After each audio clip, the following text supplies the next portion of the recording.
ಚಿಕ್ಕೋಡಿ ತಾಲೂಕಿನ ಮಲಿಕವಾಡ ಗ್ರಾಮದ ಸುಶೀಲ್ ಕುಮಾರ್ ಬಾಬು ಕೋತ್ ವಯಸ್ಸು 43, ಭಾರತೀಯ ಸೇನೆಯಲ್ಲಿ 23 ವರ್ಷ ಸೇವೆ ಸಲ್ಲಿಸಿದರು. ಅವರ ಅಂತ್ಯಕ್ರಿಯೆ ಶನಿವಾರ 16ರಂದು ಶನಿವಾರ ಮಧ್ಯಾಹ್ನ 2 ಗಂಟೆಗೆ ಅವರ ಅಜ್ಜಿಯವರ ಸಮ್ಮುಖದಲ್ಲಿ ಮಾಜಿ ಸೈನಿಕರು ಮತ್ತು ಜೈ ಹಿಂದ್ ಸಂಘದ ಪದಾಧಿಕಾರಿಗಳು ಹಾಗೂ ಸಾವಿರಾರು ನಾಗರಿಕರ ಉಪಸ್ಥಿತಿಯಲ್ಲಿ ಅಂತ್ಯಕ್ರಿಯೆ ಮಾಡಲಾಗಿದೆ. ಸುಶೀಲ್ ಕುಮಾರ್ ಅವರು ಅಸ್ಸಾಂನಲ್ಲಿ ಕರ್ತವ್ಯದಲ್ಲಿದ್ದಾಗ ಮೃತಪಟ್ಟಿದ್ದಾರೆ. ಅವರ ಪಾರ್ಥಿವ ಶರೀರವನ್ನು ಬೆಳಗ್ಗೆ ವಿಮಾನದ ಮೂಲಕ ಬೆಳಗಾವಿಗೆ ತರಲಾಗಿದ್ದು, ಅಲ್ಲಿಂದ ಆಂಬ್ಯುಲೆನ್ಸ್ನಲ್ಲಿ ಚಿಕ್ಕೋಡಿ ಮಾರ್ಗವಾಗಿ ಮಲಿಕವಾಡ್ಗೆ ತಂದು ನಂತರ ಅವರ ಪಾರ್ಥಿವ ಶರೀರ ಗ್ರಾಮಕ್ಕೆ ಆಗಮಿಸುತ್ತಿದ್ದಂತೆ ನಾಗರಿಕರು ಜಯಘೋಷವನ್ನು ಕೂಗಿದ್ದಾರೆ. ಇನ್ನು ಸುಶೀಲ್ ಕುಮಾರ್ ಕೋತ್ ಅಮರ್ ರಹೆ ಎಂದು ಘೋಷಣೆಗಳೊಂದಿಗೆ ಸ್ಥಳದಿಂದ ನಿರ್ಗಮಿಸಿದ್ದು, ಮೃತದೇಹ ಗ್ರಾಮ ಪ್ರವೇಶಿಸುತ್ತಿದ್ದಂತೆ ನಾಗರಿಕರಿಂದ ತಾಳಲಾರದ ಆಕ್ರಂದನ.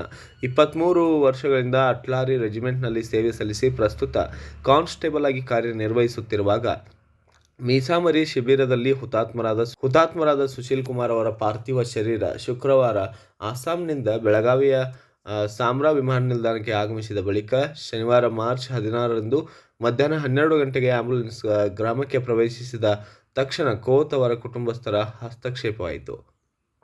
ಈ ಅಂತ್ಯಕ್ರಿಯೆಯ ಸಂದರ್ಭದಲ್ಲಿ ಮುಖ್ಯ ರಸ್ತೆಯಲ್ಲಿ ಅನೇಕ ರೀತಿಯಾದಂತಹ ರಂಗೋಲಿಗಳನ್ನ ಬಿಡಿಸಲಾಗಿದ್ದು, ಭಾವಪೂರ್ಣ ಶ್ರದ್ಧಾಂಜಲಿಯನ್ನು ಸಲ್ಲಿಸಲಾಗಿದೆ.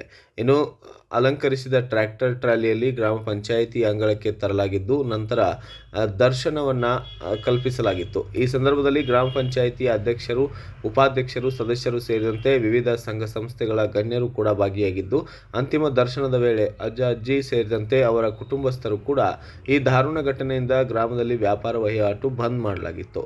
ಇನ್ನು ಈ ಸಂದರ್ಭದಲ್ಲಿ ವಿಪ್ ಸದಸ್ಯ ಪ್ರಕಾಶ್ ಹುಕ್ಕೇರಿ ಅವರು ಮತ್ತು ಸುಶೀಲ್ ಅವರ ಕಿರಿಯ ಸಹೋದರ ಸಚಿನ್ ಎಕ್ಸಂಬ ಪ್ರವೇಶಿಸಿದ ಸುಶೀಲ್ ಅವರ ಪಾರ್ಥಿವ ಶರೀರಕ್ಕೆ ಮಾಲಾರ್ಪಣೆ ಮಾಡುವ ಮೂಲಕ ಸಾಂತ್ವನವನ್ನು ಹೇಳಿದ್ದಾರೆ.